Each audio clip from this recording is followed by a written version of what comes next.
북한에서 목숨을 걸고 전해진 충격적인 진실을 공개합니다. 여러분의 구독과 좋아요가 침묵 속에 갇힌 수많은 우리 동포들에게 희망이 될 수 있습니다. 제 앞에 놓인 서류 한 장이 30년간의 내 믿음을 산산조각 냈습니다. 현대표준 원심분리기 성능 비교표라는 제목의 이 A4 용지 한 장이 내 인생 전체를 뒤흔들었습니다. P2형 원심분리기 회전속도 7만 rpm. 세계 최첨단 기술이라 믿었던 우리의 자랑. 북한 핵무기 연구소의 핵심 장비였습니다. 그런데 이 서류에는 1970년대 기술, 현재 대부분 국가에서 사용 중단이라고 적혀 있었습니다. 순간 온몸에 식은땀이 흘렀습니다. 이게 무슨 의미인지 직감적으로 알았습니다. 30년간 위대한 조국의 최첨단 과학이라 믿으며 목숨 걸고 지켜온 그 모든 비밀, 그 모든 자부심이 세계적으로는 이미 수십 년 전에 버려진 구식 기술이었다니 두 손이 떨렸습니다. 121호 연구소 2구역의 책임자로서 미제를 떨게 할 기술을 개발한다는 자부심으로 살아온 저 박진호의 모든 것이 거짓이었습니다. 탈북 후 겨우 3일째 서울 국정원 사무실에 앉아 있는 저는 그렇게 제 인생 전체가 허상이었다는 끔찍한 진실을 마주했습니다. 이제부터 제가 들려드릴 이야기는 북한 핵무기 연구소에서 30년간 일했던 과학자의 고백입니다. 저는 함경북도 청진시 출신의 박진호라고 합니다. 제가 지금 이 글을 쓰는 이유는 30년간 북한 핵무기 연구소에서 일했던 제 인생의 진실과 거짓을 정리하기 위해서입니다. 3일 전 저는 남한 땅을 처음 밟았습니다. 그리고 단 3초 만에 제 인생 전체가 허상이었다는 끔찍한 진실을 마주했습니다. 1989년 저는 김일성 종합대학 물리학부를 수석으로 졸업했습니다. 당시 북한에서 최고의 두뇌들은 모두 핵 개발로 향했고 저 역시 예외는 아니었습니다. 졸업과 동시에 저는 121호 연구소라 불리는 북한의 비밀 핵무기 연구시설로 배치받았습니다. 우리는 그곳을 조국의 심장이라 불렀습니다. 그리고 저는 그 심장을 30년간 지켜온 사람입니다. 121호 연구소는 평양에서 북동쪽으로 약 160km 떨어진 산악지대에 위치해 있었습니다. 외부와 철저히 단절된 그곳에서 우리는 위대한 장군님과 경애하는 원수님의 지도 아래 조국을 지키는 최강의 무기를 만들고 있다고 믿었습니다. 연구소 내에는 5개의 독립된 구역이 있었고 저는 핵분열 물질의 정제와 농축을 담당하는 이 구역의 책임자였습니다. 핵심 과학자로서 저는 다른 북한 주민들이 상상조차 할 수 없는 특별 대우를 받았습니다. 개인 승용차와 넓은 아파트, 특별 배급품, 그리고 자녀들의 최고 학교 진학까지. 그러나 이런 특권에는 항상 감시가 따랐습니다. 우리 연구소의 모든 과학자는 24시간 보위부의 감시 아래 있었고 매주 사상 검증과 충성도 평가를 받아야 했습니다. 박진호 동무, 당신의 연구는 미제국주의자들을 떨게 만들 것입니다. 연구소장 김정철은 제가 새로운 우라늄 농축 방법을 개발했을 때 이렇게 말했습니다. 저는 그 말에 가슴이 벅차올랐습니다. 조국을 위한 헌신, 그것이 제 삶의 전부였으니까요. 그러나 시간이 지날수록 이상한 점들이 눈에 들어왔습니다. 2000년대 초반 우리는 소련에서 들여온 낡은 원심분리기로 우라늄을 농축하고 있었습니다. 새로운 장비가 필요하다는 보고서를 여러 번 올렸지만 답변은 항상 현재 기술로 충분하다였습니다. 국제학술지도 1990년대 이전 것만 제한적으로 볼 수 있었고 그마저도 검열을 거친 것들 뿐이었습니다. 2006년 10월 북한의 첫 핵실험 성공 소식이 전해졌을 때 저희 연구소는 축제 분위기였습니다. 그러나 기쁨도 잠시 저는 그 핵실험의 실제 출력이 예상보다 훨씬 낮았다는 내부 보고서를 우연히 보게 되었습니다. 당 선전물에 나온 대성공이라는 표현과는 너무 다른 현실이었습니다. 진호 동무, 조국을 위해 더 헌신해야 하네. 연구소장의 말에 의문을 품기 시작한 것은 그때부터였습니다. 우리가 개발하는 기술이 정말 세계적 수준인지, 왜 국제과학계의 최신 연구를 접할 수 없는지 의문이 꼬리에 꼬리를 물었습니다. 결정적인 전환점은 2018년 봄에 일어났습니다. 우리 연구소에서 심각한 방사능 유출 사고가 발생했습니다. 3구역의 원자로 냉각 시스템에 문제가 생겨 방사성 물질이 인근 지역으로 유출된 것입니다. 저는 즉시 주민 대피와 오염 지역 격리를 요청했지만 연구소장은 이 일은 없었던 것으로 하라고 지시했습니다. 사고 보고서를 작성하면 미제와 남조선 괴뢰들에게 약점을 보이는 것이다. 조국의 위대한 핵 계획에 금이 가게 할 수 없다. 연구소장의 말에 저는 충격을 받았습니다. 2주 후 인근 마을에서 원인 모를 피부병과 출혈 증상을 보이는 주민들이 늘어났다는 소식이 들렸습니다. 그러나 이 주민들은 다른 지역으로 강제 이주되었고 사고는 철저히 은폐되었습니다. 그때부터 저는 몰래 연구소의 비밀 문서들을 살펴보기 시작했습니다. 위험한 일이었지만 과학자로서의 양심이 저를 움직였습니다. 2019년 초 저는 충격적인 문서를 발견했습니다. 우리가 사용하는 핵기술의 대부분이 1970년대 소련에서 폐기된 구식기술이라는 내용이었습니다. 세계 최첨단이라고 믿어왔던 우리의 핵 프로그램이 사실은 다른 나라들이 이미 버린 기술에 기반하고 있었던 것입니다. 장군님께서 직접 승인하신 기술입니다. 이건 우리가 의문을 품을 때마다 듣던 대답이었습니다. 그 누구도 감히 질문할 수 없는 절대적 권위였습니다. 그러나 이제 저는 알았습니다. 우리는 과학이 아닌 맹목적 충성에 기반한 연구를 해왔다는 것을. 제 의심이 깊어갈수록 연구소 내 감시도 강화되었습니다. 2019년 말 제 절친한 동료 박성민 박사가 갑자기 사라졌습니다. 그는 미국 과학저널을 몰래 읽다가 발각되었다는 소문이 돌았습니다. 어느 날 밤 성민의 아내가 저를 찾아와 흐느꼈습니다. 성민이가 정치범 수용소로 끌려갔대요. 우리 가족도 내일 추방된대요. 그날 밤 저는 결심했습니다. 이대로는 안 된다고. 과학자로서, 인간으로서 저는 진실을 알아야 했습니다. 탈북을 결심한 순간 30년간 쌓아온 저의 모든 것을 잃을 수 있다는 것을 알았습니다. 하지만 거짓 속에서 계속 살 수는 없었습니다. 제가 탈북을 준비하던 2020년 초 코로나19가 북한에도 영향을 미치기 시작했습니다. 국경은 더욱 철저히 봉쇄되었고 연구소의 통제도 강화되었습니다. 하지만 역설적으로 이런 혼란이 저에게 기회를 주었습니다.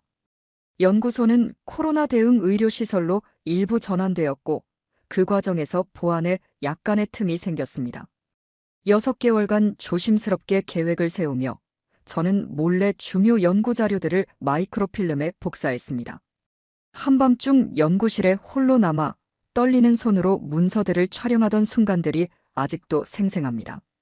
발각되면 즉시 처형될 것이 분명했지만 이상하게도 두려움보다는 사명감이 더 컸습니다. 가장 어려웠던 것은 가족과의 이별을 준비하는 일이었습니다. 아내 선영과 대학생 아들 민호, 고등학생 딸 지연에게 진실을 말할 수 없었습니다.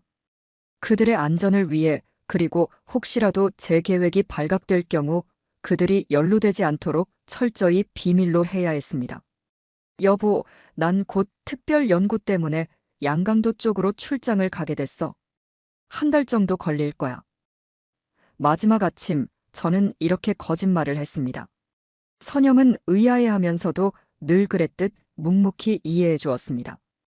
떠나는 날 아침, 평소보다 오래 아이들을 안아주었습니다. 그것이 마지막 포옹이 될 줄 알면서도 연구소에는 특별 연구를 위해 국경 근처로 간다고 보고했습니다.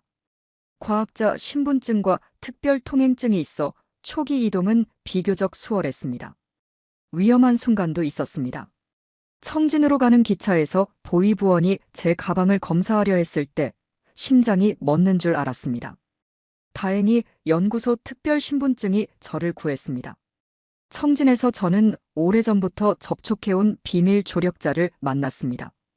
그는 중국 국경을 넘기 위한 경로와 시간을 알려주었습니다. 그리고 마침내 2020년 9월의 어느 어두운 밤, 저는 두만강을 건넜습니다. 차가운 물살이 허리까지 차올랐고 북한 경비병의 총소리가 간간히 들렸습니다. 그 순간 제 머릿속에는 단 하나의 생각뿐이었습니다. 진실을 알아야 한다.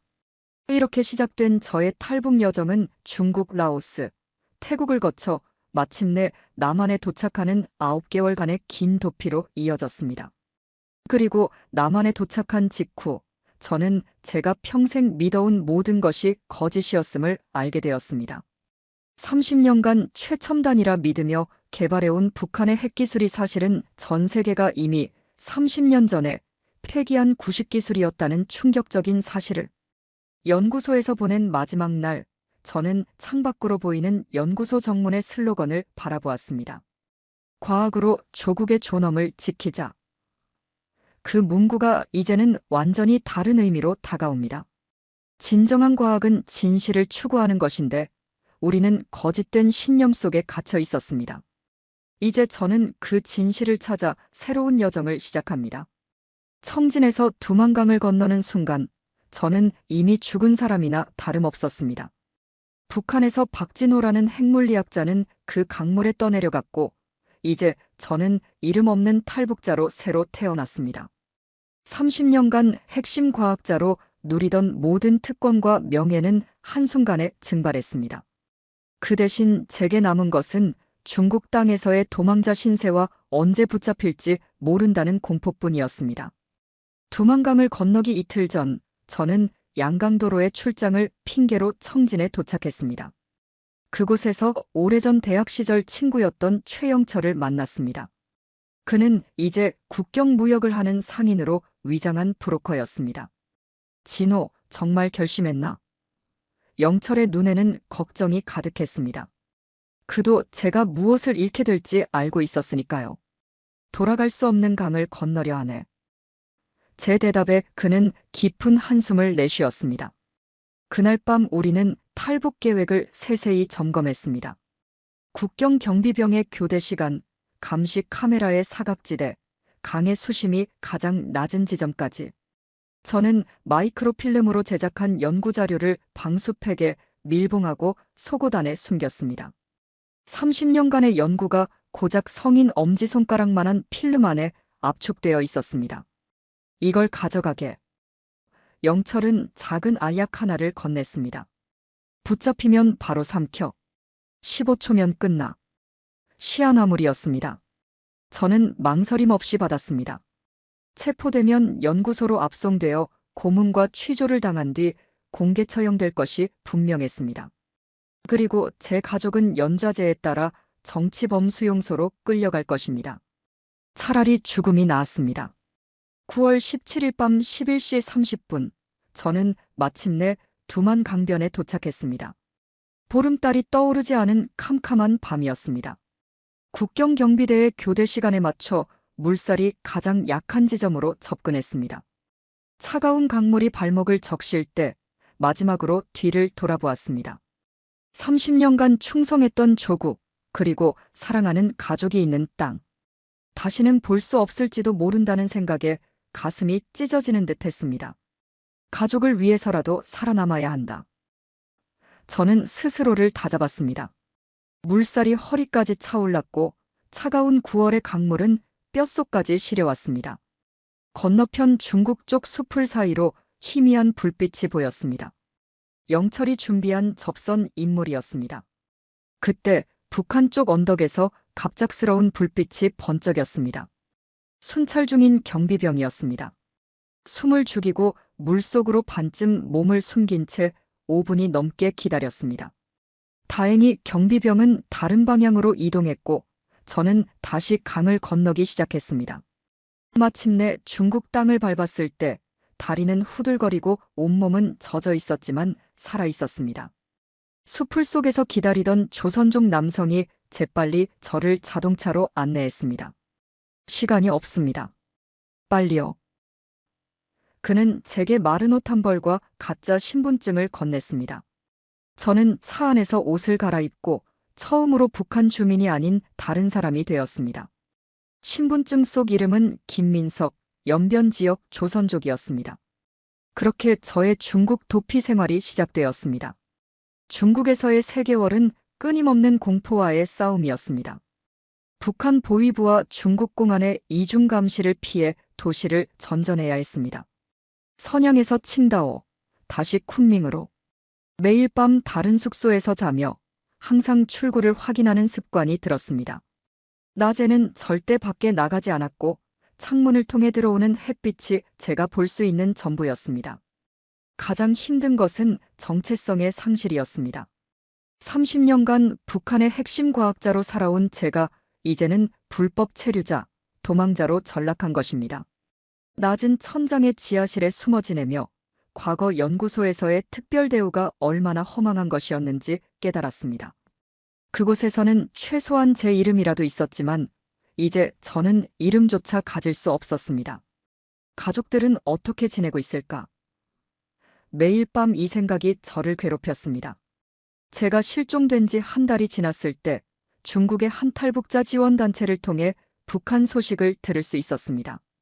예상대로 보위부는 제 가족을 강제 이주시켰다고 했습니다. 어디로 보냈는지는 알 수 없었습니다. 수용소일지 아니면 단순히 시골로 추방했을지. 그 불확실성이 저를 미치게 했습니다. 전 북한으로 돌아가야 해요. 가족이.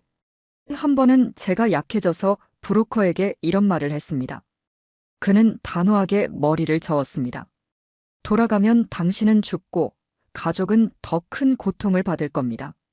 살아남아서 언젠가 그들을 구해야 합니다. 12월이 되자 중국 내 체류가 더욱 위험해졌습니다. 제 사진이 북마이너스 중 국경 지역에 배포되었다는 소식이 들려왔습니다. 자네 같은 고위급이 탈북했으니 보위부가 총동원될 게 뻔하지. 브로커의 말에 우리는 서둘러 다음 단계로 넘어가기로 했습니다. 라오스를 거쳐 태국으로 가는 동남아 루트였습니다. 쿤밍에서 라오스 국경까지는 24시간 버스 여행이었습니다. 창밖으로 보이는 중국 남부의 아름다운 풍경이 꼭 북한 양강도의 산세와 닮아 있어 가슴이 아팠습니다. 국경에 도착하기 전 새로운 브로커가 저희를 맞이했습니다. 국경은 걸어서 넘어야 합니다. 정글을 18시간 걸어야 하니 체력을 아끼세요. 라오스 정글은 제 인생에서 경험한 가장 혹독한 시련이었습니다. 56세의 나이로 가파른 산길을 오르내리며 한순간도 쉬지 못했습니다. 뱀과 전갈의 위험을 피하고 국경 순찰대를 피해 우회로를 택해야 했습니다. 한 번은 발목을 삐끗해 극심한 통증에 시달렸지만 멈출 수는 없었습니다. 뒤처지면 버려진다는 공포가 저를 계속 걷게 했습니다. 박사님, 조금만 더 힘내세요. 그 같은 일행의 젊은 여성이 제게 물통을 건넸습니다. 20대 초반으로 보이는 그녀는 함경북도 출신으로 인신매매를 당했다가 탈출한 경험이 있다고 했습니다. 그런 그녀가 저보다 훨씬 강인하게 정글을 헤쳐나가는 모습이 부끄러웠습니다. 우린 모두 살아남을 거예요. 그게 북한에 대한 최고의 복수니까요. 라오스를 거쳐 태국에 도착한 것은 2021년 1월 초였습니다. 태국 경찰에 자수한 후 방콕의 이민 구치소에 2달 가까이 갇혀 있었습니다. 좁은 방에 30명이 넘는 사람들과 함께 지내며 과거 제가 누리던 특권이 얼마나 특별했는지 다시 한번 깨달았습니다. 그러나 구치소에서도 저는 제 정체를 숨겼습니다. 저는 그저 평범한 북한 농부로 위장했습니다. 제가 핵과학자라는 사실이 알려지면 중국이나 북한으로 강제 송환될 위험이 있었기 때문입니다. 한국 정부가 당신들을 받아들일 겁니다. 인내하세요.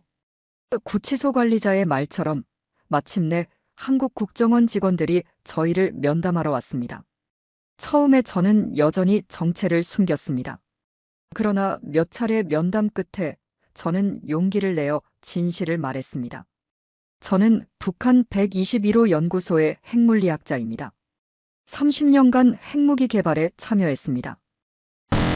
그 말을 하는 순간 면담실의 공기가 얼어붙는 것 같았습니다. 국정원 직원의 얼굴에 긴장감이 스쳤고 통역사는 놀라서 말을 잇지 못했습니다. 그들은 즉시 면담을 중단하고 상부에 보고했습니다.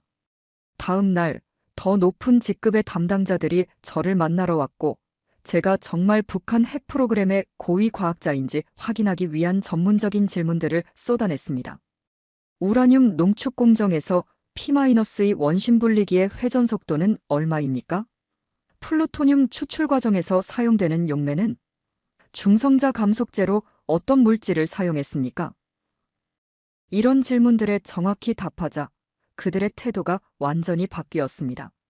즉시 별도의 안전한 장소로 저를 이동시켰고 태국 정부와의 특별 협상을 통해 일반 탈북자보다 빠르게 한국행이 결정되었습니다. 박 선생님, 한국에서는 새로운 삶이 기다리고 있습니다. 하지만 가져오신 정보의 가치를 생각하면 상당 기간 보안시설에서 지내셔야 할 겁니다. 국정원 담당자의 말은 예상했던 것이었습니다. 저는 고개를 끄덕였습니다. 이해합니다. 제가 알고 있는 모든 것을 공유할 준비가 되어 있습니다. 2021년 4월 마침내 한국 땅을 밟았을 때 저는 복잡한 감정에 휩싸였습니다. 안도감과 두려움, 기대와 불안이 뒤섞였습니다. 인천공항에서 바로 국가정보원 시설로 이동했고 그곳에서 저는 향후 몇 개월간 심층 조사와 정보 제공 과정을 거치게 될 것이라는 설명을 들었습니다. 박 선생님, 이곳에서의 생활이 때로는 답답하게 느껴지실 수 있지만 안전을 위한 조치니 이해해 주십시오. 담당 요원의 말에 저는 미소 지었습니다. 30년간 121호 연구소에서 살았는데 이 정도는 견딜 수 있습니다. 그러나 그날 밤 혼자 남겨진 방에서 저는 처음으로 눈물을 쏟았습니다. 그것은 두려움의 눈물이 아니었습니다. 마침내 모든 긴장이 풀리고 지난 7개월간의 도피 생활이 끝났다는 안도감에서 나온 눈물이었습니다. 그리고 제가 가져온 정보로 북한의 핵 프로그램의 실체가 드러날 것이라는 기대감도 있었습니다. 창문 너머로 서울의 밤 풍경이 펼쳐져 있었습니다. 반짝이는 도시의 불빛이 마치 별처럼 빛나고 있었습니다. 북한에서는 상상할 수 없었던 풍요와 자유의 상징이었습니다. 이제 진실을 알 때가 되었다. 저는 중얼거렸습니다. 그러나 저는 아직 몰랐습니다. 그 진실이 얼마나 충격적일지. 국정원 시설에서의 첫 3일은 끊임없는 질문과 브리핑으로 채워졌습니다. 제 신분을 확인하고 탈북 동기를 검증하는 과정이었습니다. 담당 요원들은 매우 전문적이었지만 그들의 눈빛에서 저를 향한 의심을 읽을 수 있었습니다. 북한 최고 핵심 시설에서 근무한 고위 과학자가 갑자기 탈북했다는 사실은 누구에게나 의심스러울 수밖에 없었을 것입니다. 박 선생님, 솔직히 말씀드리면 우리도 혼란스럽습니다. 왜 30년이나 체제에 충성하던 분이 갑자기... 담당 요원 김 과장의 말에 저는 조용히 대답했습니다. 과학자는 진실을 추구해야 하는데 그곳에는 진실이 없었습니다. 4일째 되는 날 상황이 바뀌었습니다. 아침 일찍 저는 더 넓고 쾌적한 방으로 안내받았습니다. 그리고 처음으로 제 손에 연필과 종이가 주어졌습니다. 오늘부터 본격적인 기술 브리핑을 시작하겠습니다. 선생님께서 아시는 모든 핵 관련 정보를 정리해 주시면 좋겠습니다. 저는 즉시 작업에 착수했습니다. 30년간의 연구 경험을 바탕으로 북한 핵 프로그램의 전반적인 구조와 현황을 도식화했습니다. 영변 핵시설의 세부 배치도, 우라늄 농축 시설의 생산 능력, 플루토늄 추출 과정의 기술적 세부 사항까지 제가 알고 있는 모든 것을 쏟아냈습니다. 작업을 마치고 고개를 들었을 때 방 안에는 몇 명의 남성이 더 들어와 있었습니다. 그들은 정장 차림이었지만 눈빛만으로도 과학자임을 알 수 있었습니다. 안녕하세요, 박 선생님. 저는 한국원자력연구원의 이진우 박사입니다. 이분들은 국방과학연구소와 서울대학교에서 오신 핵물리학 전문가들입니다. 그날 오후부터 진짜 전문가 대화가 시작되었습니다. 저는 북한 핵 프로그램의 기술적 세부 사항을 하나하나 설명했고, 그들은 정확한 이해를 위해 깊이 있는 질문을 던졌습니다. 대화는 순조롭게 진행되었습니다. 적어도 처음에는 박 선생님, 이 원심 분리기 설계는 정확히 어떤 모델을 기반으로 한 건가요? 이진우 박사가 제가 그린 설계도를 가리키며 물었습니다. P2 모델을 기반으로 우리가 개선한 것입니다. 특히 로터 부분에서 진동을 줄이기 위한 여러 기술적 보완이 있었습니다. 저는 자신 있게 대답했습니다. 그러자 옆에 있던 서울대 교수로 보이는 분이 잠시 이진우 박사와 시선을 교환했습니다. 뭔가 이상한 기운이 감지되었습니다.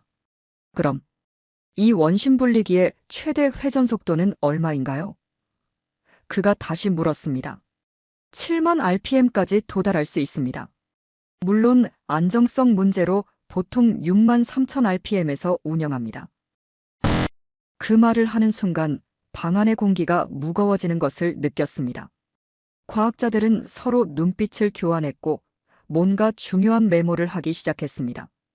박 선생님, 이진우 박사가 조심스럽게 입을 열었습니다. 현재 세계적으로 사용되는 최신 원심 분리기는 10만 rpm 이상의 속도로 작동합니다. P2 모델은 1970년대 기술이고 이미 1990년대에 대부분의 국가에서 사용을 중단했습니다. 저는 그 말을 이해하지 못했습니다. 그럴 리가 없습니다. 우리는 최첨단 기술을 사용하고 있었습니다. 국제사회가 북한의 핵 능력을 우려하는 이유도 그 때문이지 않습니까? 선생님, 다른 과학자가 부드럽게 말을 이었습니다. 북한의 핵 능력에 대한 우려는 기술의 선진성 때문이 아니라 그 위험성 때문입니다. 구식 기술이라도 핵무기는 여전히 치명적이니까요. 저는 그 말을 받아들일 수 없었습니다. 30년간 저희가 개발한 기술이 세계 최첨단이라고 믿어왔는데 갑자기 그것이 구식이라니요? 제가 가져온 마이크로필름을 꺼내달라고 요청했습니다. 직접 확인해 보십시오. 우리 기술이 얼마나 진보된 것인지. 다음 날 더 큰 회의실로 자리를 옮겨 제가 가져온 마이크로필름 자료를 함께 검토했습니다. 필름을 확대해 화면에 띄우자 방 안에 묘한 긴장감이 흘렀습니다. 과학자들은 자료를 꼼꼼히 살펴보았고 때때로 서로 속삭이며 의견을 교환했습니다. 3시간 정도 지났을 때 이진우 박사가 입을 열었습니다. 그의 목소리는 평소보다 더 조심스러웠습니다. 박 선생님, 정말 죄송하지만 말씀드려야 할 것 같습니다. 이 자료들의 대부분은 1980년대 이전에 개발된 기술입니다. 특히 이 핵분열 반응 제어 메커니즘은 1970년대 소련에서 사용하던 것과 거의 동일합니다. 그건 말도 안 됩니다. 제 목소리가 떨렸습니다. 우리는 최근까지도 이 기술을 개선하고 발전시켜 왔습니다. 맞습니다. 개선은 했지만 기본 원리와 접근법은 30년 전에 세계가 이미 버린 것들입니다. 현대 핵물리학은 완전히 다른 방향으로 발전해 왔습니다. 그들은 차례로 제가 가져온 자료의 문제점을 지적했습니다. 우라늄 농축 방식, 중성자 감속 기술, 핵분열 제어 메커니즘, 방사성 물질 취급 방법까지 모든 것이 이미 수십 년 전에 다른 나라들이 사용하다 폐기한 기술이었습니다. 이 흑연 감속로 설계는 체르노빌 사고 이후 전 세계가 안전성 문제로 폐기한 방식입니다. 국방연구소의 박사가 말했습니다. 이 트리튬 추출 방법은 효율성이 너무 낮아 1980년대 중반에 더 이상 사용되지 않습니다. 다른 과학자가 덧붙였습니다. 그들의 말 한마디 한마디가 저를 무너뜨렸습니다. 30년간 제가 자부심을 가지고 개발해온 기술들, 세계 최고 수준이라고 믿어왔던 모든 것이 사실은 구식 기술의 재활용에 불과했다는 사실을 받아들이기 힘들었습니다. 그럼 북한의 핵실험은요? 국제사회가 그토록 우려하는 것은요? 핵무기는 구식 기술로도 만들 수 있습니다. 박 선생님. 이진우 박사의 설명이 이어졌습니다. 1945년 기술로도 히로시마와 나가사키를 폭격했습니다. 문제는 기술의 최신성이 아니라 그 파괴력입니다. 회의가 끝나고 저는 방으로 돌아왔습니다. 창밖으로 보이는 서울의 풍경이 갑자기 낯설게 느껴졌습니다.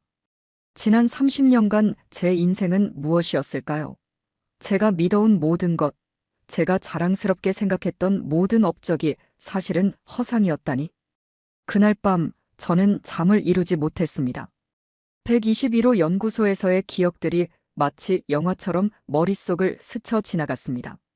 연구소장이 세계 최고의 기술이라며 자랑스럽게 말했던 순간들, 동료 과학자들과 밤새 연구에 매진했던 시간들, 새로운 돌다구를 찾았다고 기뻐했던 순간들.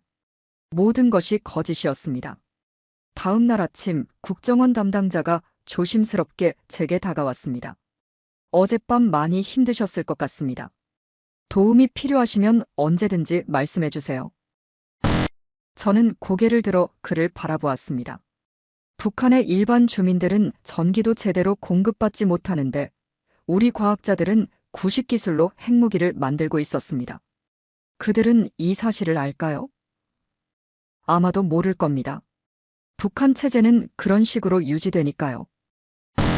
일주일 동안 추가 브리핑과 검토가 이어졌습니다.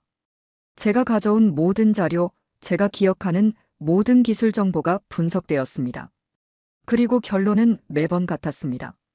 북한의 핵기술은 현대과학의 흐름에서 완전히 동떨어진 구시대의 유물이었습니다. 박 선생님, 이제 어떻게 하실 예정입니까? 브리핑이 모두 끝난 후 이진우 박사가 저에게 물었습니다. 모르겠습니다. 제 인생의 대부분을 허상을 위해 바쳤다는 사실을 어떻게 받아들여야 할지. 제 목소리가 흔들렸습니다. 선생님께서는 진실을 찾기 위해 엄청난 용기를 내셨습니다. 그것만으로도 충분히 가치 있는 일이었습니다.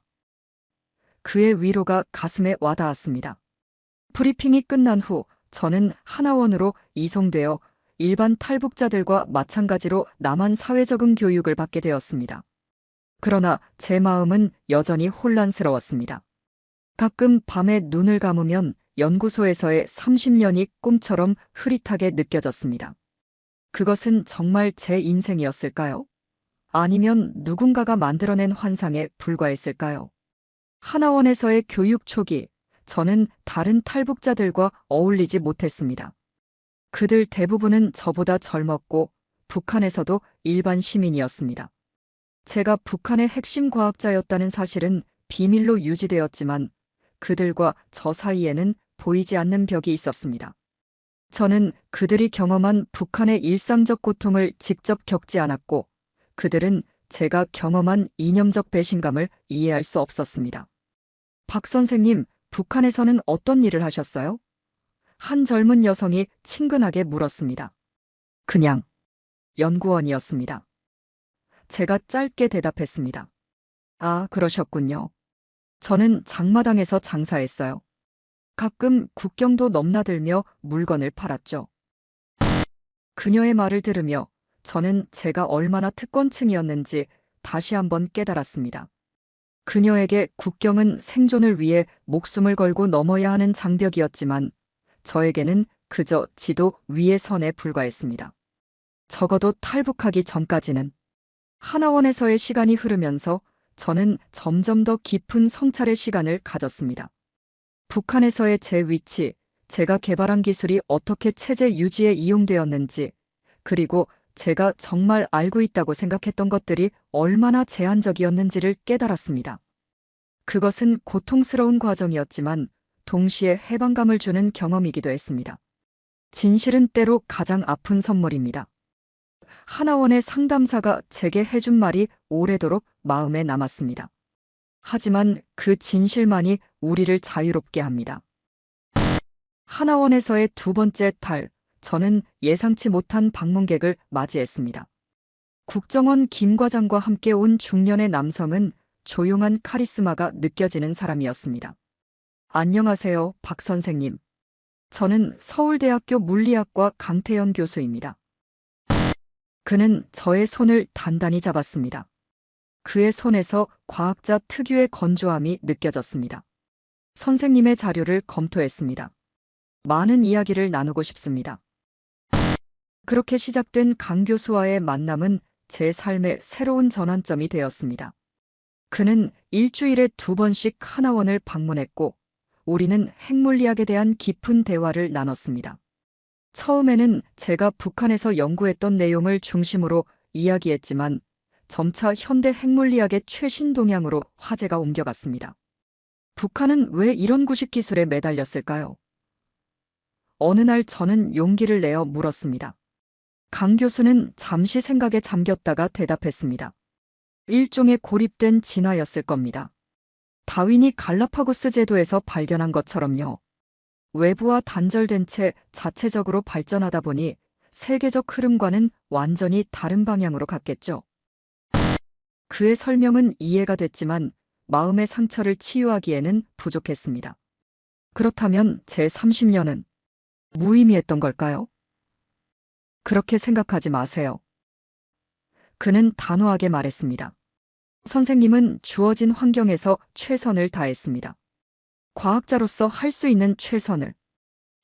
그의 말에 작은 위안을 얻었지만 여전히 깊은 회의감이 저를 사로잡고 있었습니다. 강 교수는 제게 핵물리학 최신 교재와 논문들을 가져다 주었습니다. 처음에는 거부감이 들었습니다.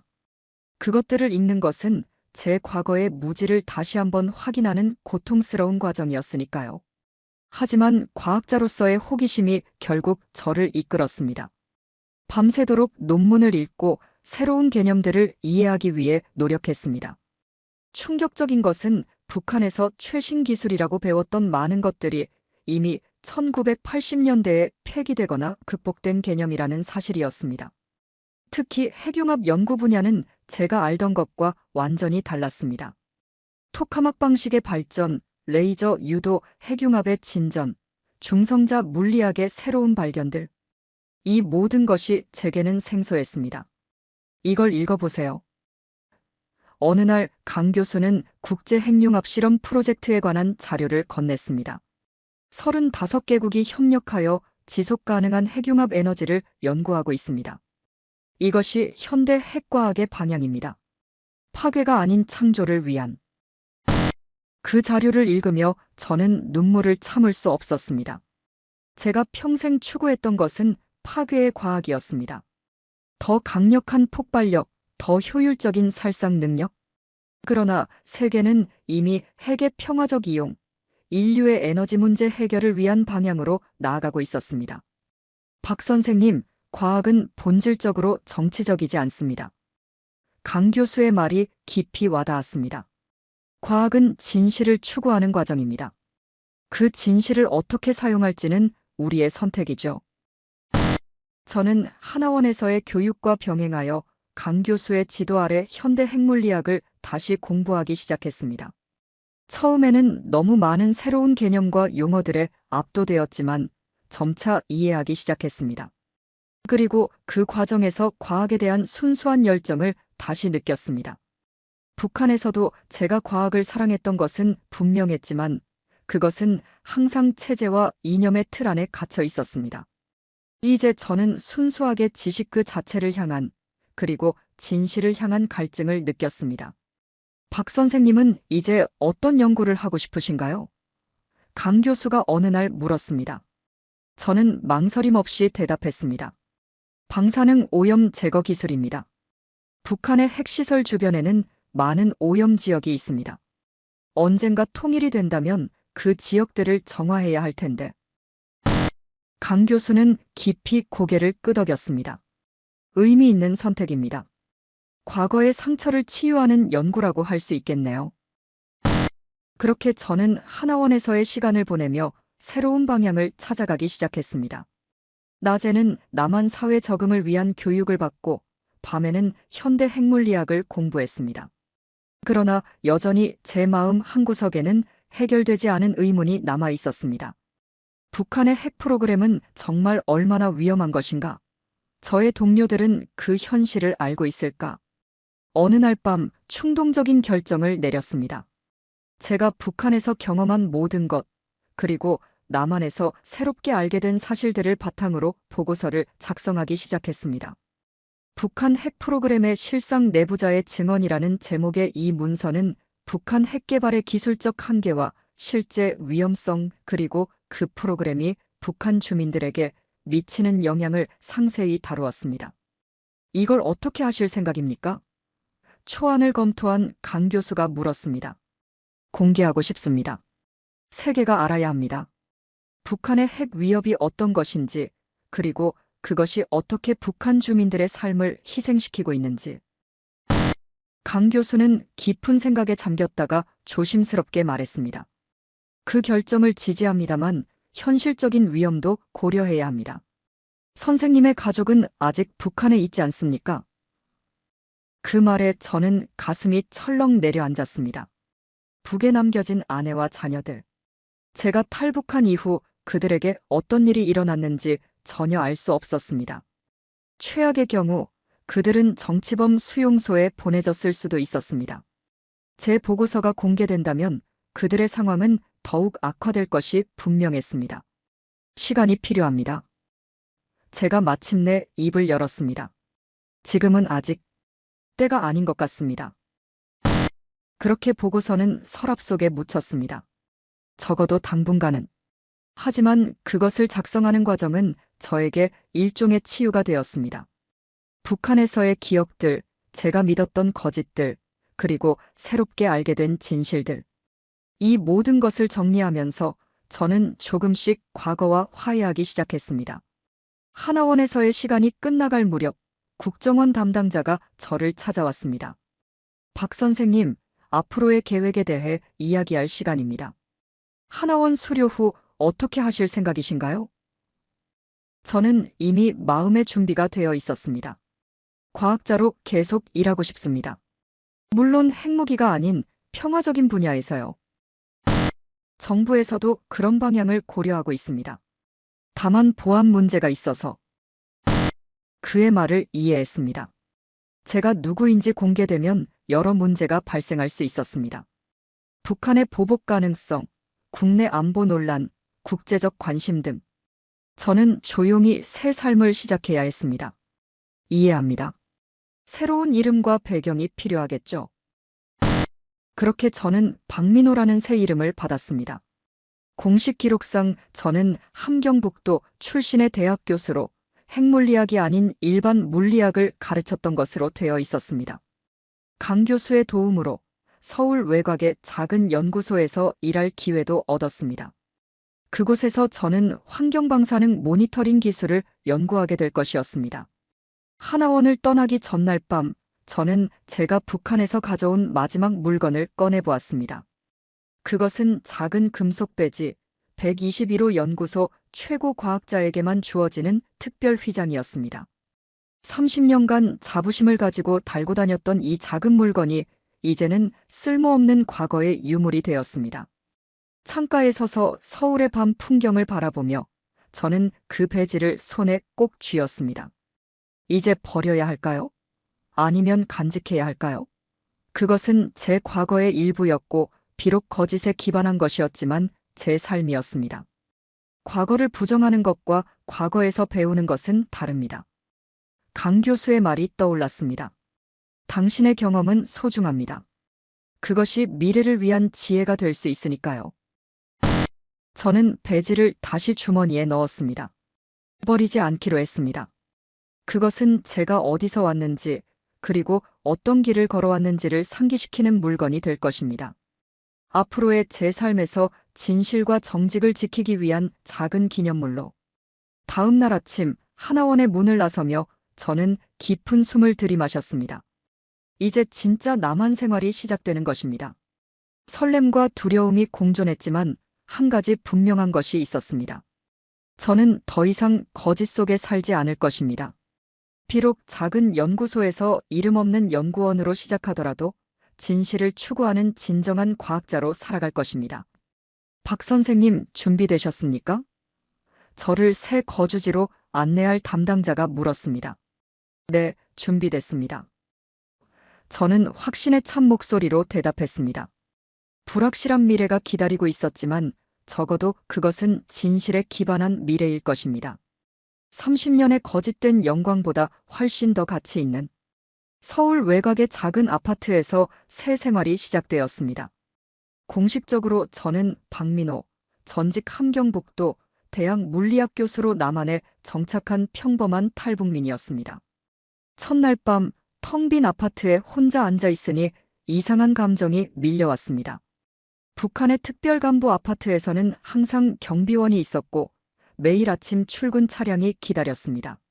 하지만 이곳에서는 완전한 자유와 함께 완전한 고독이 찾아왔습니다. 자유롭다는 것은 때로 외롭다는 것과 같다라는 말이 무슨 뜻인지 비로소 이해하게 되었습니다. 다음 날 아침 강 교수의 소개로 방사능환경연구소라는 작은 민간 연구기관에 첫 출근을 했습니다. 연구소는 정부 산하기관은 아니었지만 환경부의 위탁을 받아 전국의 방사능 수치를 모니터링하고 연구하는 곳이었습니다. 소장인 김현우 박사는 국정원으로부터 저에 대한 기본적인 브리핑을 받은 상태였습니다. 박민호 씨 환영합니다. 당신의 경험이 우리 연구소에 큰 도움이 될 거라 믿습니다. 그는 악수를 청하며 말했습니다. 그의 눈빛에서 저를 향한 호기심과 경계심을 동시에 읽을 수 있었습니다. 북한의 핵과학자를 고용한다는 것은 분명 그에게도 낯선 경험이었을 테니까요. 기회를 주셔서 감사합니다. 최선을 다하겠습니다. 제 대답은 진심이었습니다. 이곳에서 실패한다면 갈 곳이 없었으니까요. 연구소는 생각보다 작았습니다. 총 15명의 연구원이 근무하고 있었고 대부분은 환경공학이나 방사선 물리학 전공자들이었습니다. 제게 배정된 업무는 방사능 측정 장비 교정과 데이터 분석이었습니다. 북한에서의 경험에 비하면 매우 기초적인 일이었지만 저는 오히려 그것이 감사했습니다. 기본부터 다시 배울 수 있는 기회였으니까요. 첫 주는 적응하기 어려웠습니다. 연구소의 컴퓨터 시스템부터 실험실 장비까지 모든 것이 제가 북한에서 사용하던 것과 달랐습니다. 특히 컴퓨터 사용이 가장 큰 장벽이었습니다. 북한에서도 컴퓨터를 사용했지만 인터넷은 존재하지 않았고 운영체제와 소프트웨어도 완전히 달랐습니다. 박 선생님, 이건 엑셀 기본 매뉴얼입니다. 한번 읽어보세요. 동료 연구원이 건넨 매뉴얼을 보며 저는 좌절감을 느꼈습니다. 북한에서는 최고의 과학자였지만 이곳에서는 컴퓨터 기초도 모르는 초보자였으니까요. 밤마다 컴퓨터 앞에 앉아 기본적인 프로그램 사용법을 익히는데 시간을 투자했습니다. 인터넷 검색, 이메일 사용, 문서 작성 프로그램까지 모든 것이 새로웠고 모든 것을 배워야 했습니다. 가끔은 분노가 치밀었습니다. 북한에서는 왜 이런 기본적인 기술조차 가르쳐주지 않았는지. 업무 외에도 일상생활의 적응은 또 다른 과제였습니다. 지하철 카드 사용법, 은행 계좌 관리, 마트에서의 물건 구매까지. 하나원에서 이론으로 배웠지만 실제로 해보니 전혀 다른 문제였습니다. 한 번은 마트에서 물건값을 지불할 때 카드 단말기 사용법을 몰라 뒤줄의 사람들이 모두 기다리는 상황이 벌어졌습니다. 그때의 부끄러움은 아직도 생생합니다. 시간이 걸리는 거예요. 누구나 처음엔 그래요.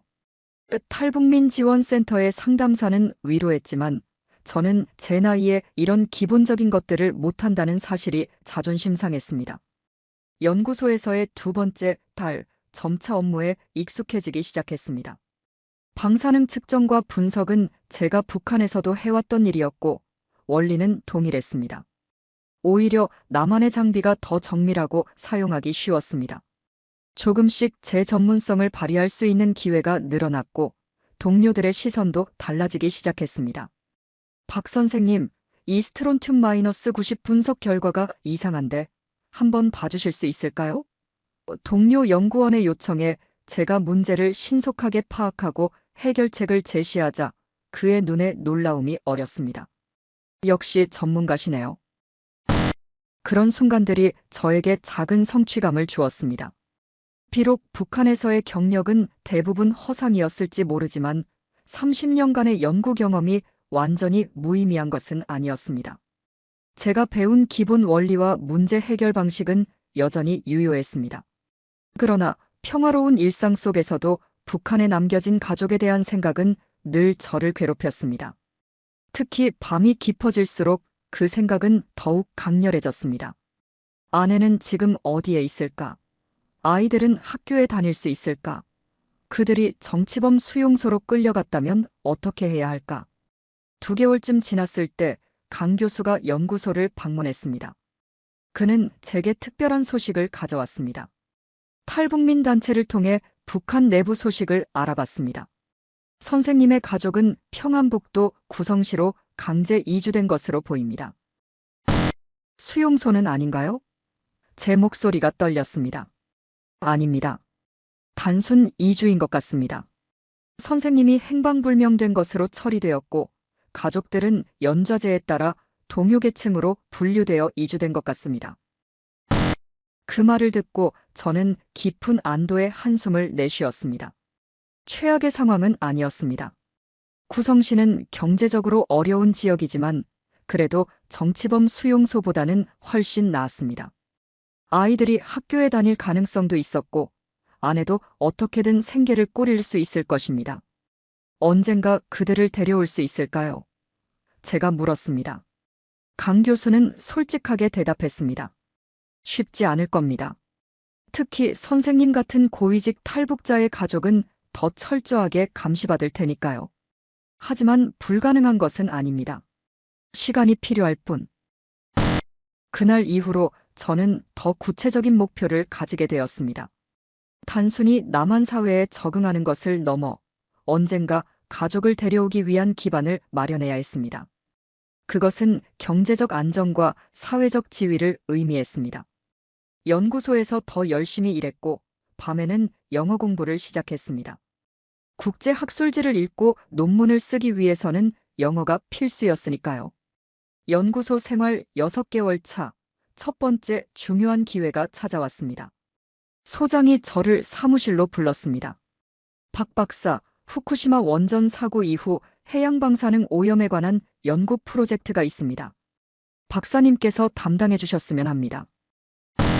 이것은 단순한 데이터 분석을 넘어선 실질적인 연구 책임자로서의 첫 임무였습니다. 저는 망설임 없이 수락했습니다.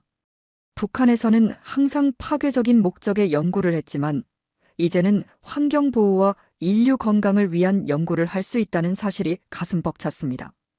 프로젝트는 쉽지 않았습니다. 최신 연구 동향을 파악하고 국제 표준에 맞는 방법론을 개발하며 팀원들과의 효과적인 소통까지 모든 것이 도전이었습니다. 특히 영어로 된 논문을 읽고 이해하는 것은 여전히 큰 장벽이었습니다. 하지만 저는 포기하지 않았습니다. 매일 밤 늦게까지 연구실에 남아 작업했고 주말에도 자료를 검토했습니다. 박사님, 너무 무리하시는 거 아닌가요? 연구팀의 젊은 연구원이 걱정스럽게 물었습니다. 괜찮아요? 이건 내게 기회니까요. 제 대답은 간단했지만 그 뒤에는 복잡한 감정이 숨어 있었습니다. 이 프로젝트는 단순한 업무가 아니라 제 인생의 새 챕터를 여는 열쇠였습니다. 8개월 차 연구 중간 발표회가 있었습니다. 환경부 관계자들과 다른 연구기관의 과학자들 앞에서 저희 팀의 연구 결과를 발표해야 했습니다.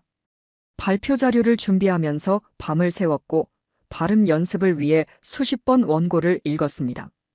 북한 억양이 너무 강하면 내용 전달에 방해가 될까 걱정됐기 때문입니다. 발표장에 들어서자 긴장감이 밀려왔습니다. 30년간 북한의 비밀 연구소에서 일하다가 이제는 공개적인 학술 발표를 하게 된 것입니다. 발표를 시작하자 처음에는 목소리가 떨렸지만 점차 제 전문 분야에 대한 자신감이 살아났습니다. 질문 시간에는 날카로운 질문들도 있었지만 제 깊은 지식과 경험으로 충분히 대응할 수 있었습니다. 박 박사님의 분석은 매우 독창적입니다. 특히 스트론튬과 세슘의 해양 생태계 축적 모델은 기존 연구와 다른 관점을 제시해 주었네요. 한 참석자의 평가에 가슴이 뿌듯했습니다. 발표 후 소장이 저를 불렀습니다. 훌륭했습니다, 박 박사. 솔직히 처음엔 의구심이 있었어요. 북한 출신 과학자가 우리 환경에 얼마나 적응할 수 있을지. 하지만 당신은 그 우려를 완전히 불식시켰습니다. 그의 인정은 제게 큰 의미가 있었습니다. 이제 저는 단순한 탈북 과학자가 아니라 능력을 인정받는 과학자로 자리매김하고 있었습니다. 1년이 지난 어느 날 예상치 못한 방문객이 연구소를 찾았습니다. 그는 자신을 통일부 산하기관의 연구원이라고 소개했고 저와 단독으로 면담을 요청했습니다. 박 박사님, 솔직히 말씀드리겠습니다. 우리는 북한 핵 프로그램 경험자의 지식을 필요로 합니다. 특히 환경 오염 관련해서요. 그는 북한의 핵실험과 우라늄 채굴, 핵 폐기물 처리로 인한 환경 오염 실태를 조사하는 비밀 프로젝트를 설명했습니다. 그리고 저에게 자문 역할을 제안했습니다. 이건 단순한 연구가 아닙니다. 미래 통일 한국의 환경 복원을 위한 준비 작업입니다. 박사님의 경험은 이 일에 필수적입니다. 저는 망설임 없이 수락했습니다. 이것은 제가 진정으로 기여할 수 있는 분야였으니까요. 북한에서의 경험을 긍정적인 방향으로 활용할 수 있는 기회였습니다. 한 가지 부탁이 있습니다. 제가 말했습니다. 제 가족에 대한 정보를 더 알고 싶습니다. 그들을 데려올 방법도 찾고 싶고요. 방문객은 진지하게 고개를 끄덕였습니다. 할 수 있는 최선을 다하겠습니다. 그 만남 이후 제 남한 생활은 새로운 차원으로 접어들었습니다. 낮에는 연구소에서 일하고 저녁에는 비밀 프로젝트에 참여했습니다. 그 과정에서 다른 탈북 과학자들과도 만나게 되었고 그들과의 교류는 제게 큰 위안이 되었습니다. 같은 경험을 공유한 사람들과 대화할 수 있다는 것은 말로 표현할 수 없는 안도감을 주었습니다. 남한 생활 2년 차, 저는 작은 성취를 이루기 시작했습니다. 연구소에서 정식 선임연구원으로 승진했고 방사능 환경 오염 분야에서 저의 전문성은 점차 인정받고 있었습니다. 개인적으로는 작은 아파트를 임대계약에서 전세로 바꾸는 경제적 안정도 이루었습니다. 통일부 비밀 프로젝트의 자문료가 큰 도움이 되었습니다. 그러던 어느 날 강 교수로부터 중요한 전화가 왔습니다. 박 선생님, 내일 저녁에 만날 수 있을까요? 중요한 이야기가 있습니다. 다음 날 저녁 강남의 조용한 카페에서 우리는 만났습니다. 강 교수 옆에는 낯선 중년 남성이 함께했습니다. 이분은 김성철 씨입니다. 북마이너스 중 국경에서 활동하는 민간단체 실무자죠. 강 교수의 소개에 저는 긴장했습니다. 북마이너스 중 국경이라는 말은 곧 북한에 남겨진 제 가족과 관련된 소식일 테니까요. 김성철은 조용한 목소리로 말했습니다. 박 선생님, 저희가 구성시에 있는 선생님 가족에 대한 정보를 입수했습니다. 그들은 현재 건강하며 아내분은 지역병원에서 간호보조 일을 하고 계시고 자녀분들도 학교에 다니고 있습니다. 안도의 한숨이 나왔습니다. 최소한 그들은 살아있고 최악의 상황은 피했다는 의미였습니다. 하지만 문제가 있습니다. 김성철의 표정이 굳어졌습니다. 북한 당국이 최근 선생님 가족에 대한 감시를 강화했습니다. 이유는 명확하지 않지만 아마도 선생님의 활동과 관련이 있을 겁니다. 제 가슴이 철렁 내려앉았습니다. 제 활동이라뇨? 저는 정치적인 일은 전혀. 선생님의 비밀 자문 활동이 완전히 비밀로 유지되지 않았을 수도 있습니다. 강 교수가 조심스럽게 말했습니다. 북한은 여전히 남한 내부에 정보망을 가지고 있으니까요. 충격적인 소식이었습니다. 제가 남한에서 하는 일이 북한에 알려졌다면 가족들이 위험할 수 있었습니다. 특히 통일부 프로젝트에서 제가 북한 핵시설의 환경 오염 실태를 자세히 증언했다는 사실이 알려졌다면 더욱 그럴 것입니다. 그들을 데려올 방법이 있습니까? 제 목소리가 떨렸습니다. 김성철은 신중하게 대답했습니다. 가능은 합니다. 하지만 매우 위험하고 비용도 많이 듭니다. 게다가 감시가 강화된 상황에서는 성공 확률이 낮습니다. 그날 밤 저는 결단을 내려야 했습니다. 계속해서 남한에서 북한 핵 프로그램의 진실을 알리는 활동을 할 것인가? 아니면 가족의 안전을 위해 모든 활동을 중단할 것인가? 어느 쪽을 선택하든 완전한 해결책은 될 수 없었습니다. 고민 끝에 저는 강 교수에게 연락했습니다. 모든 것을 공개하겠습니다. 제가 알고 있는 북한 핵 프로그램의 모든 진실을. 하지만 한 가지 조건이 있습니다. 무슨 조건인가요? 제 가족을 구출하는데 정부가 최대한 지원해 주셨으면 합니다.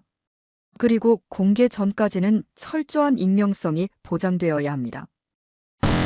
강 교수는 정부 관계자들과 협의했고 결국 조건부 합의가 이루어졌습니다. 제가 제공할 정보의 가치를 고려할 때 가족 구출 지원은 충분히 가능한 요청이었습니다. 물론 성공을 보장할 수는 없었지만 최선의 노력을 다하겠다는 약속을 받았습니다. 그렇게 저는 북한 핵 프로그램의 실상에 대한 종합보고서 작성에 착수했습니다. 하나원에서 시작했던 문서에 더해 지난 2년간 남한에서 배운 최신 핵기술에 대한 이해를 바탕으로 북한 핵기술의 한계와 위험성을 상세히 분석했습니다. 특히 핵개발 과정에서 발생한 환경오염과 주민 건강 피해에 대한 내용을 강조했습니다. 보고서 최종본은 200페이지가 넘는 방대한 문서가 되었습니다. 북한 핵 프로그램의 실체 내부자의 증언이라는 제목의 이 문서는 북한 핵개발의 역사부터 현재 수준, 그리고 실제 위험성과 한계까지 모든 것을 담고 있었습니다. 이 보고서는 국제사회에 큰 파장을 일으킬 것입니다. 검토를 마친 정부 관계자의 말에 저는 담담하게 대답했습니다. 그것이 제 목적입니다. 세계가 진실을 알아야 합니다. 보고서 공개를 앞두고 가족 구출 작전이 극비리에 진행되었습니다. 세부 계획은 저도 알 수 없었습니다. 다만 북마이너스 중 국경에서 활동하는 전문 브로커들과 정부의 비공식 협력으로 이루어진다는 것만 들었습니다. 작전의 성공 여부는 전적으로 운에 달려 있었습니다. 한 달이 지났습니다. 보고서 공개 일정은 이미 확정되었고 언론 브리핑까지 준비되었지만 가족 소식은 들리지 않았습니다. 불안과 초조함 속에 하루하루를 보내던 어느 날 밤 드디어 전화가 왔습니다. 성공했습니다. 그들은 지금 중국 선양에 있습니다. 그 말을 들은 순간 저는 그 자리에 주저앉아 울음을 터뜨렸습니다. 2년 반 만에 처음으로 희망이 현실이 되는 순간이었습니다. 아내 선영과 아들 민호, 딸 지연이 안전하게 탈북에 성공했다는 사실이 믿기지 않았습니다. 그러나 완전한 안도는 아직 이릅니다. 그들은 여전히 중국에 있었고 언제든 북한으로 강제 송환될 위험이 있었습니다. 라오스와 태국을 거쳐 남한에 도착하기까지는 최소 3개월이 더 걸릴 것입니다. 박 선생님, 보고서 공개를 연기할까요? 담당자가 물었습니다. 아니요, 예정대로 진행합시다. 제 대답은 확고했습니다. 이제 가족이 탈북에 성공했으니 북한 당국이 그들에게 가할 수 있는 위협은 제한적이었습니다. 오히려 지금이 진실을 공개할 적기였습니다. 2022년 6월 15일 서울 프레스센터에서 기자회견이 열렸습니다. 저는 검은 마스크와 모자로 얼굴을 가린 채 단상에 섰습니다. 정부 관계자의 짧은 소개 후 제가 마이크 앞에 섰습니다. 저는 30년간 북한 핵무기 연구소에서 일했던 과학자입니다. 오늘 저는 북한 핵 프로그램의 실체에 대한 진실을 말씀드리고자 합니다. 90분간의 브리핑 동안 저는 북한 핵기술의 실상과 한계, 그리고 그 위험성에 대해 상세히 설명했습니다. 북한의 핵무기가 90기술에 기반하고 있지만 여전히 위험하다는 사실, 그리고 그 개발 과정에서 수많은 주민들이 방사능 피해를 입었다는 증언은 국내외 언론에 큰 관심을 끌었습니다. 질의응답 시간에 한 기자가 물었습니다. 북한 핵 프로그램의 가장 큰 문제점은 무엇이라고 생각하십니까? 과학적 진실의 부재입니다. 제 대답은 단호했습니다.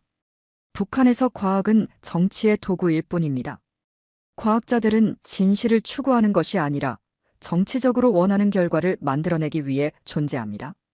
그래서 북한의 핵기술은 발전할 수 없습니다.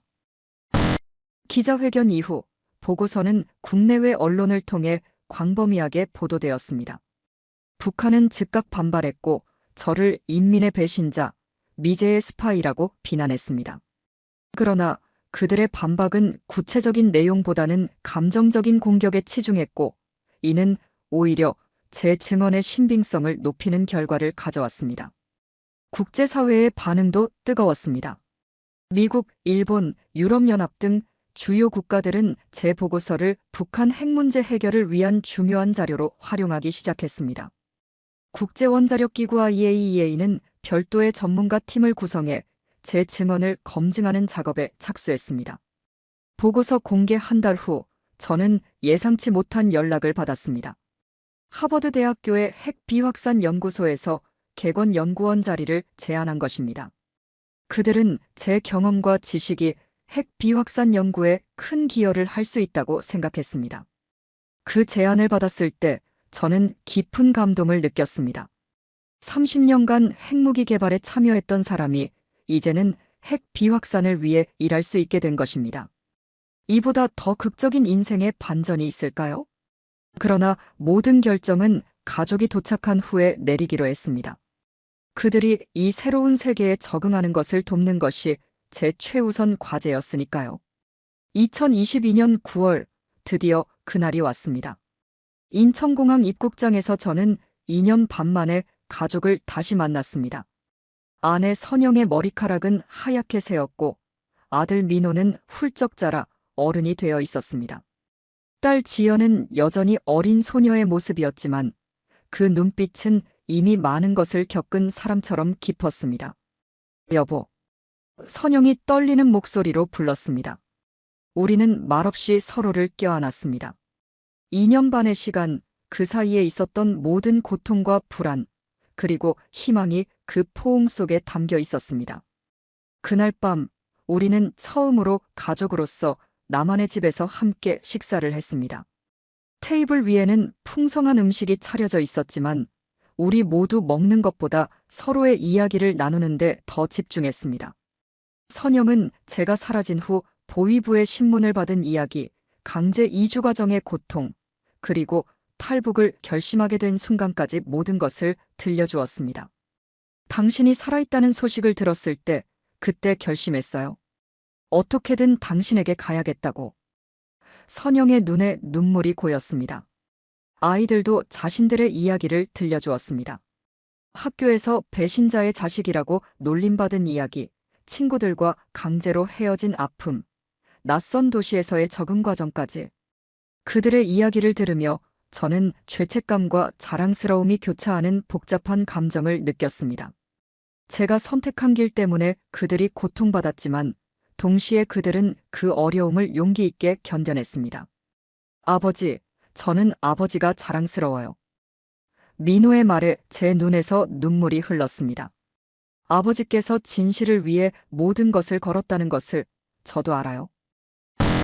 가족과의 재회 후 저는 하버드의 제안을 받아들이기로 결정했습니다.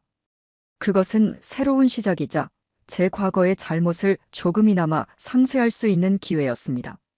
물론 가족 모두가 미국으로 가는 것은 또 다른 도전이었지만 우리는 함께라면 어떤 어려움도 극복할 수 있다고 믿었습니다. 출국 전날 밤 저는 오랫동안 서울의 야경을 바라보았습니다. 이 도시는 제게 두 번째 고향이 되었습니다. 이곳에서 저는 진실을 발견했고 자유를 경험했으며 새로운 삶을 시작했습니다.